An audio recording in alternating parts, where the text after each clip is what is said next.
പുൽക്കൂടാണ്. അപ്പോൾ ഈ പുൽക്കൂടിന് ഒരു പ്രത്യേകത ഉണ്ട്. ഇത് അത്രയും മനോഹരമായിട്ടുള്ള ഒരു പുൽക്കൂടാണ്. ഇത് നിർമ്മിച്ചിരിക്കുന്നത് ഇവിടുത്തെ യുവാക്കളാണ്. ഏകദേശം 1 മാസത്തോളം അവരുടെ കഠിന പ്രയത്നമാണ് ഇതിൽ നമ്മൾ കാണുന്നത്.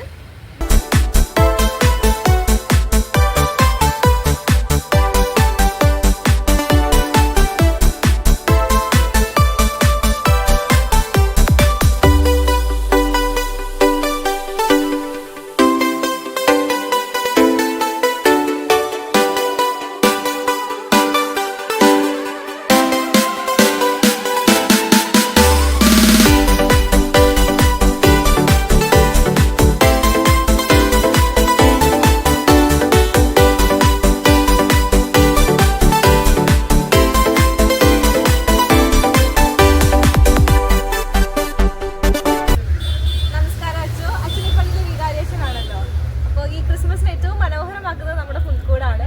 അത് നിർമ്മിച്ചിരിക്കുന്ന ഒരു പറ്റം യുവാക്കളാണെന്ന് കേട്ടു. അത് നമ്മുടെ പള്ളിയിൽ തന്നെ.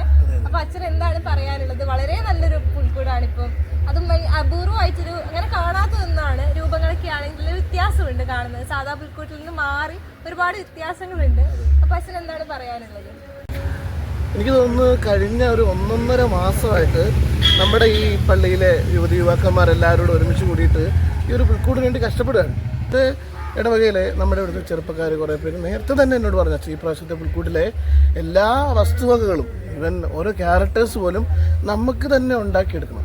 ആദ്യം എനിക്കൊരു ചെറിയൊരു അങ്കലാപ്പുണ്ടായിരുന്നു. കാരണം ഈ എങ്ങനെയായിരിക്കും ഇവർ ക്യാരക്ടേഴ്സൊക്കെ ഉണ്ട് പിതാവിനെ മാതാവിനെയൊക്കെ നിർമ്മിച്ചെടുക്കുക എന്ന് പറഞ്ഞാൽ അത്ര നിസ്സാരമായിട്ടുള്ള കാര്യമല്ലല്ലോ. അപ്പോൾ അതിന് എനിക്കൊരു മനസ്സിൽ ചെറിയൊരു ഒരു പേടി തോന്നിയെങ്കിലും പിന്നീട് ഞാൻ അവർക്കങ്ങ് വിട്ടുകൊടുക്കുകയായിരുന്നു.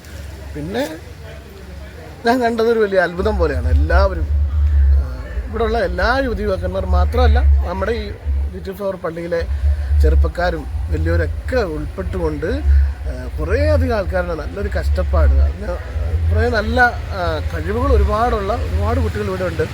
അത് പ്രത്യേകിച്ച് ഇതിൻ്റെ മാസ്റ്റർ ബ്രെയിൻ എന്നൊക്കെ പറഞ്ഞ് നമ്മുടെ ജോഡി എന്ന് പറയുന്ന ബ്രെയിനാണ്. അവൻ നല്ലൊരു ആർട്ടിസ്റ്റാണ്, എന്നിട്ട് വരയ്ക്കുകയൊക്കെ ചെയ്യുന്നതാണ്. അവൻ്റെ ഒരു നേതൃത്വത്തിൽ ബാക്കിയുള്ള ഒരുപാട് പേരെടുത്ത് പറയുന്നില്ല, എല്ലാ മക്കളും കൂടെ ചേർന്നിട്ട് ഒരു നല്ല പുൽക്കൂടുണ്ടാക്കി. അപ്പോൾ ഓരോ പ്രാവശ്യവും ഓരോ ക്യാരക്ടേഴ്സ് ഉണ്ടാക്കി അതിനെ ഡെവലപ്പ് ചെയ്ത് വരുന്നത് കണ്ടപ്പോൾ എനിക്ക് തന്നെ ശരിക്കും അത്ഭുതം തോന്നി. കാരണം എന്താ പറയുക, അവർക്ക് കിട്ടേണ്ട അംഗീകാരം, കഴിവൊക്കെ കിട്ടേണ്ട രീതിയിൽ കിട്ടിയാൽ അവർ പള്ളിയിലേക്ക് കൂടുതൽ അടുക്കുകയും ദൈവത്തോടും അതുപോലെ തന്നെ പള്ളിയോടൊക്കെ ഒരുപാട് ഇഷ്ടം തോന്നുകയൊക്കെ ചെയ്യും. അതെനിക്ക് തോന്നുന്നു ഇപ്പോൾ ഈ ക്രിസ്മസ് ഒരു ദേശത്തിന് മാത്രമല്ല, പല ആളുകളുടെ ഇടയിൽ ഈ ഒരു പുൽക്കൂട് ഒരു ചർച്ചാ വിഷയമാകാനുള്ള കാരണം അവർക്ക് അത്ര കഴിവുള്ളതുകൊണ്ട് തന്നെയാണ്.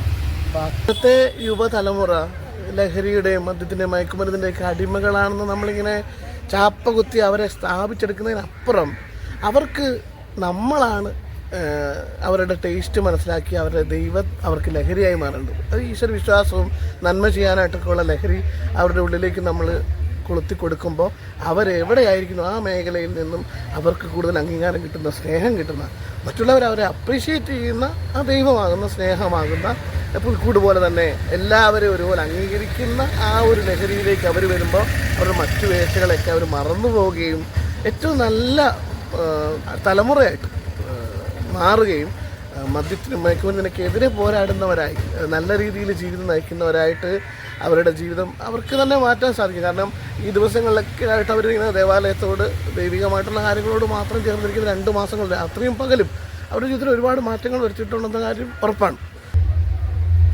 വളരെ മനോഹരമായിട്ടുള്ള ഈ പുൽക്കൂട് നിർമ്മിച്ചിരിക്കുന്നത് ഈ പള്ളിയിലെ ഈ ചെറുപ്പക്കാരാണ്. മുഴുവൻ ആളുകളും ഇവിടെ എത്തിയിട്ടില്ല, കുറച്ചധികം പേരും കൂടി ഉണ്ട്. അപ്പോൾ ഏതായാലും ഇവരുടെ പുൽക്കൂടും ഇവരുടെ പ്രയത്നങ്ങളൊക്കെ ഒന്നും വെറുതെ ആയില്ല. അത്രയും നല്ലൊരു പുൽക്കൂടാണ് ഇവർ ഈ ക്രിസ്മസിന് കാണിച്ചത്. എല്ലാ പ്രേക്ഷകർക്കും മലബാർ മീഡിയയുടെ പുതുവത്സരാശംസകൾ. തൽക്കാലം വിട പറയുന്നു.